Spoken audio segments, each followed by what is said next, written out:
So in this segment, we're going to take a look at specific roles and responsibilities relating to the service strategy lifecycle stage, beginning with governance. And as we take a look at the governors who look at things from a corporate-wide perspective, this board of governors will be looking at things such as at standards and compliance and legal rules and policies, and all of the policies and procedures from a corporate-wide perspective, where the executive board made up of CEO, CFO, and others will be the enforcers of that overall corporate governance that has been set forth.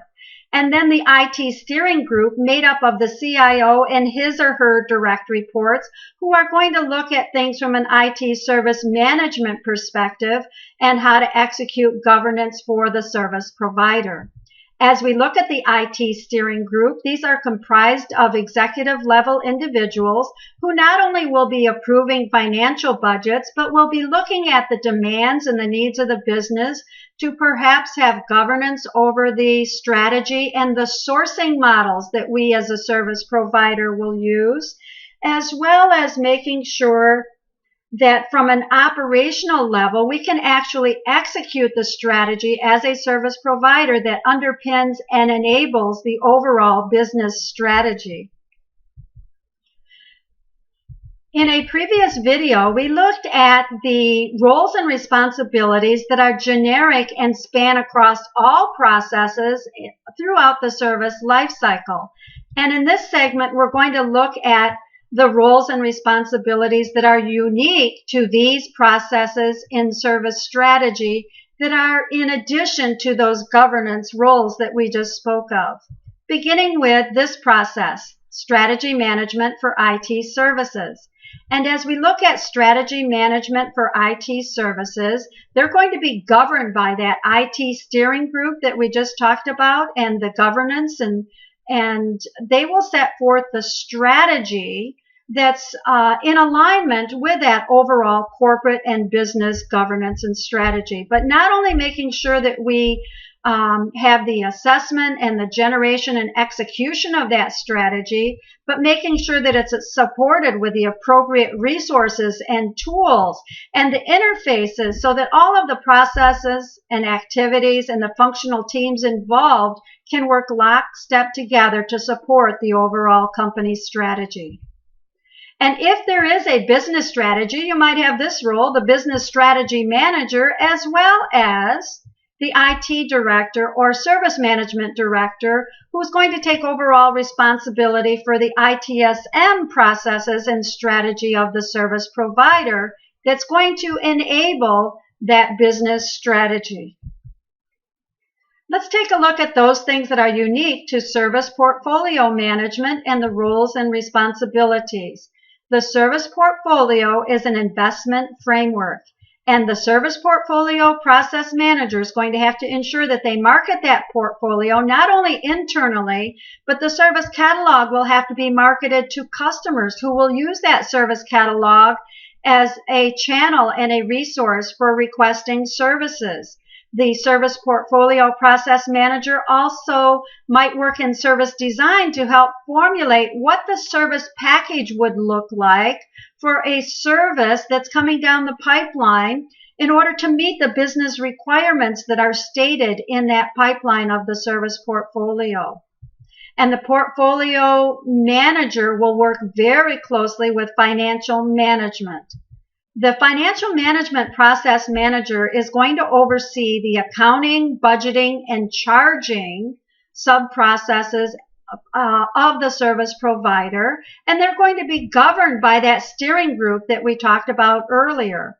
But not only making sure that we look at the budgeting and accounting and charging and all of the consistent documentation, but making sure that we have consistent reporting so that we have the right management information and the business intelligence to really validate and show that we are investing and getting value for money for all of our activities involved as a service provider.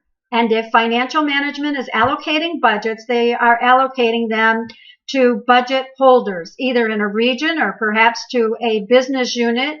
And each budget holder will negotiate, manage, and report on their respective area under the guidance of the financial manager to ensure consistency across the entire organization over these budgets.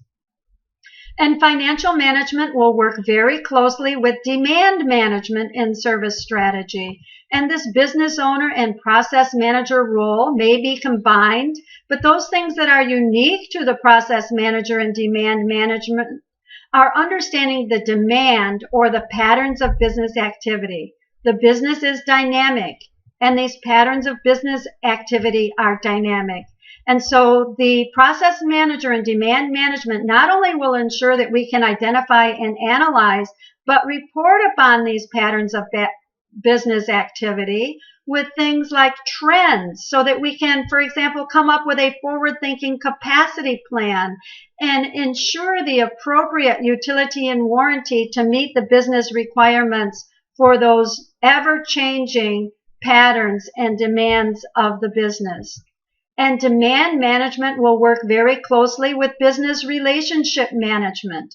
When considering business relationship management, please make sure to make the distinction between the process, business relationship management, and the role, BRM. The business relationship manager role is broader in scope than the process. Business relationship manager, for example, will have a role to play in the IT steering group. And they'll also have a role to play in financial management. And who knows better the demand and the needs of their customer than the business relationship manager? So although they have a very strategic role to play in service strategy, the BRM will also have a tactical role to play, for example, in service design, making sure that that design solution and in transition, that the transition plan is appropriate to meet the needs of their customer. And so they will have a very strategic, but also a tactical role to play throughout the service lifecycle. And as we look at the process manager for business relationship manager, we see here the focus is the customer. All the way through this, we see the customer needs, customer expectations, and customer satisfaction.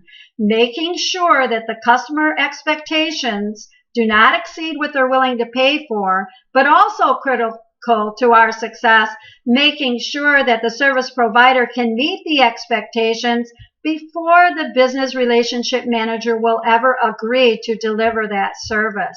So the business relationship manager has a very key role to play in managing the expectations, perceptions, and the needs of the customer, but also will mediate when there are conflicting requirements and expectations between the customer and the service provider.